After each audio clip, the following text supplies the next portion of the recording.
Surat Paulus kepada jemaat di Efesus. Kisah bagaimana Paulus tiba di kota Efesus ini sangat menarik.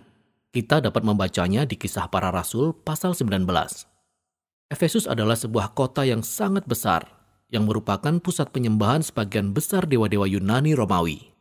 Dan selama lebih dari 2 tahun, Paulus telah melakukan pelayanan misi yang sangat efektif di sana, sehingga banyak orang yang menjadi pengikut Yesus. Beberapa tahun kemudian, sewaktu ia dipenjara oleh orang Romawi, Paulus menulis surat ini. Alur pikiran dalam surat ini terbagi jelas ke dalam 2 bagian. Dalam paruh pertama, Paulus menelusuri kisah Injil bagaimana seluruh sejarah mencapai puncaknya di dalam Yesus dan di saat ia membentuk komunitas pengikutnya dari berbagai suku.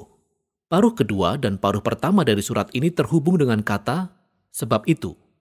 Dan di paruh kedua, Paulus mengulas bagaimana kisah Injil akan mempengaruhi cara kita menjalani setiap bagian dari kisah hidup kita, baik secara pribadi, dalam lingkungan dan masyarakat, maupun dalam keluarga kita sendiri.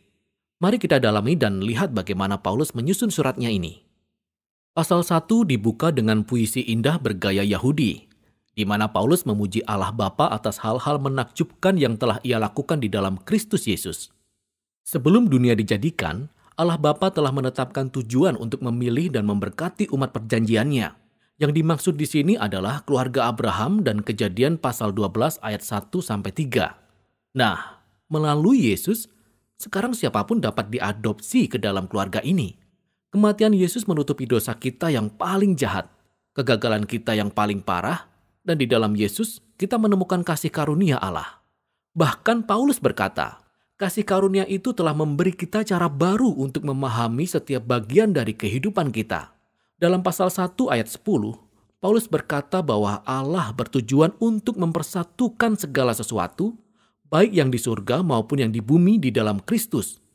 Nama yang berarti Mesias. Allah senantiasa berencana untuk memiliki suatu keluarga besar yang terdiri dari manusia yang telah dipulihkan, yang dipersatukan di dalam Yesus, Sang Mesias. Paulus berkata, tujuan Allah ini menjadi jelas ketika kami dari semula telah ditentukan menjadi keluarga tersebut. Di sini ia mengacu pada suku Yahudi dalam keluarga Abraham. Namun Paulus juga berbicara tentang kamu. Yang ia maksud di sini adalah orang yang bukan Yahudi. Bagaimana kamu semua telah mendengar tentang Yesus dan keselamatan melalui Dia, dan kamu juga telah dibawa ke dalam keluarga ini melalui pekerjaan Roh Kudus. Jadi di sini Paulus mengacu pada peristiwa yang diceritakan dalam kitab Kisah Para Rasul tentang bagaimana Roh Allah menyatukan orang Yahudi dan bukan Yahudi ke dalam satu keluarga di dalam Yesus, seperti yang Allah janjikan kepada Abraham sejak dahulu kala. Perhatikan juga bagaimana Paulus memulai puisinya dengan bercerita tentang Allah Bapa, lalu kemudian tentang Yesus Sang Putra, dan terakhir di sini tentang Roh Kudus. Ketiganya berkarya bersama-sama saat Paulus menceritakan kisah Injil. Keren kan? Paulus kemudian menanggapi puisi tersebut dengan sebuah doa. Ia berdoa agar para pengikut Yesus ini tidak saja mengenal kuasa dari Injil, tetapi juga mengalaminya secara pribadi. Supaya mereka dikuatkan oleh kuasa yang sama yang membangkitkan Yesus dari antara orang mati dan meninggikan Dia sebagai kepala dari seluruh dunia. Nah, di pasal 2, Paulus kembali menguraikan beberapa pokok pikiran dari puisi di pasal 1, khususnya mengenai kasih karunia Allah dan keluarga baru di dalam Yesus dari berbagai suku. Ia mulai dengan menceritakan kembali bagaimana orang-orang Kristen bukan Yahudi ini bisa mengenal Yesus.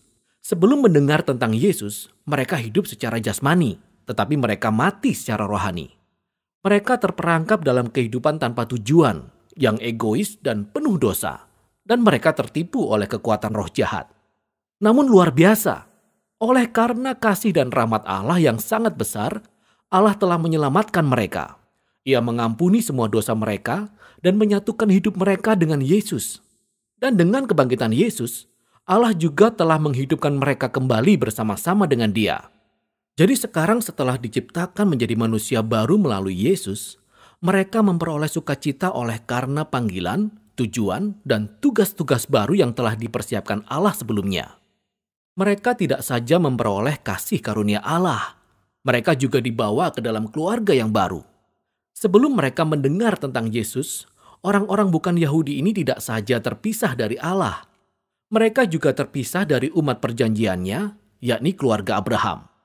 Dan ini karena alasan yang sederhana. Perintah-perintah dalam perjanjian Sinai menjadi seperti garis pembatas di sekeliling keluarga tersebut, seperti sebuah tembok pemisah bagi sebagian besar orang bukan Yahudi. Namun di dalam Yesus, hukum Taurat telah digenapi dan tembok pemisah tersebut telah dirubuhkan. Kedua kelompok suku ini menjadi seperti yang Paulus katakan, satu manusia baru yang dapat hidup bersama-sama dalam damai. Lalu Paulus melanjutkan di pasal 3. Ia terkagum-kagum akan tugas khusus yang dipercayakan kepadanya untuk memberitakan kabar baik kepada orang-orang bukan Yahudi. Dan meskipun ia dipenjara, ia mengucap syukur kepada Allah karena ia dapat melihat bagaimana keluarga perjanjian ini bertumbuh menjadi begitu besar.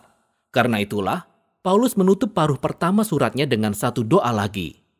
Kali ini ia berdoa agar para pengikut Yesus dapat dikuatkan oleh Roh Allah dan dapat sungguh-sungguh mengenal dan memahami kasih Kristus bagi umatnya. Di paruh kedua dari suratnya, Paulus memulai dengan mengubah arah dan menantang para pembacanya untuk menanggapi kisah Injil dengan cara mereka menjalani kisah hidup mereka sendiri. Jadi Paulus memulai pasal 4 dari kehidupan sehari-hari dalam gereja. Gereja merupakan satu keluarga besar dengan beragam jenis manusia di dalamnya, tetapi Paulus menekankan bahwa mereka semua adalah satu, dan satu adalah kata kunci dalam pasal ini. Mereka merupakan satu tubuh yang dipersatukan oleh satu roh. Mereka memiliki satu Tuhan dalam satu iman. Mereka memiliki satu baptisan.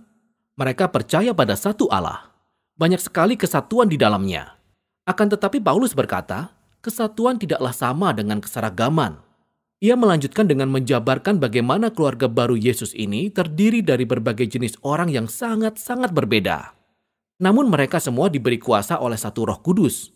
Masing-masing menggunakan talenta khusus dan minat mereka untuk melayani, untuk saling mengasihi, dan untuk membangun gereja. Di sini ia menggunakan dua kiasan yang keren. Yang pertama adalah membangun gereja sebagai bait Allah yang baru, dan yang kedua, mereka semua menjadi manusia baru dengan Yesus sebagai kepalanya. Dan manusia baru ini adalah kiasan yang akan ia bahas pada 2 pasal selanjutnya. Paulus menantang setiap orang Kristen untuk menanggalkan manusia lama mereka seperti layaknya sebuah baju lama dan mengenakan manusia baru mereka di mana gambar Allah dipulihkan.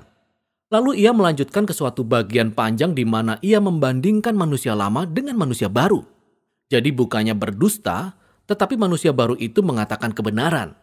Bukannya menyimpan kemarahan, tetapi mereka menyelesaikan konflik dengan damai.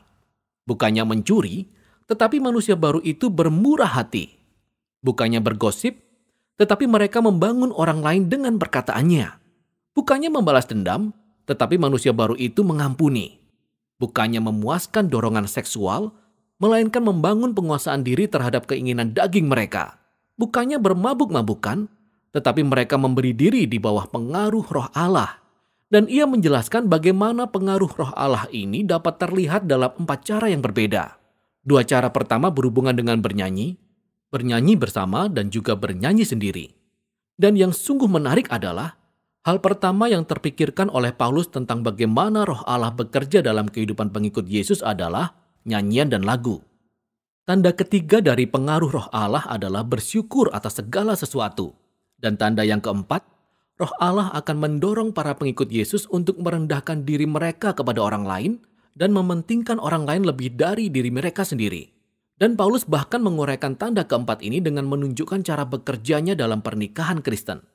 Jika kamu memiliki istri yang mengikut Yesus, ia dipanggil untuk menghormati dan mengizinkan suaminya bertanggung jawab atas dirinya.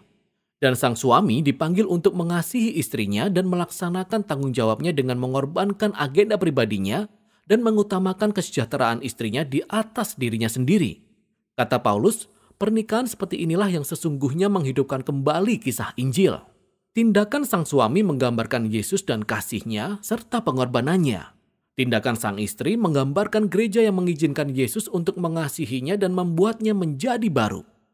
Paulus juga menerapkan gambaran yang sama antara anak dan orang tua, dan juga antara hamba dan tuannya. Paulus menutup suratnya dengan mengingatkan orang-orang Kristen ini akan keberadaan roh-roh jahat. Roh dan kekuatan yang terus berusaha merusak kesatuan para pengikut Yesus dan membahayakan mereka sebagai manusia baru. Oleh sebab itu, Paulus menantang mereka agar berdiri teguh dan mengenakan perlengkapan senjata Allah, suatu kiasan yang ia gambarkan secara rinci. Paulus mendapatkan gambaran tentang seluruh bagian perlengkapan senjata ini dari kitab Yesaya. Dari cara Yesaya menggambarkan Raja Mesias. Jadi sebagai pengikut Mesias, kita harus memiliki sifat-sifat Mesias ini karena kitalah yang membentuk tubuh Yesus. Menurut saya sebenarnya Paulus bermaksud agar orang-orang Kristen memulai kebiasaan-kebiasaan baru. Secara proaktif menggunakan doa, firman, serta hubungan dengan sesama untuk membantu kita bertumbuh dan menjadi dewasa sebagai pengikut Yesus. Dan inilah surat Paulus kepada jemaat di Efesus, sebuah pesan yang sangat kuat, di mana Paulus merangkum seluruh kisah Injil dan mengulas bagaimana kisah Injil akan mengubah setiap bagian dari kisah hidup kita.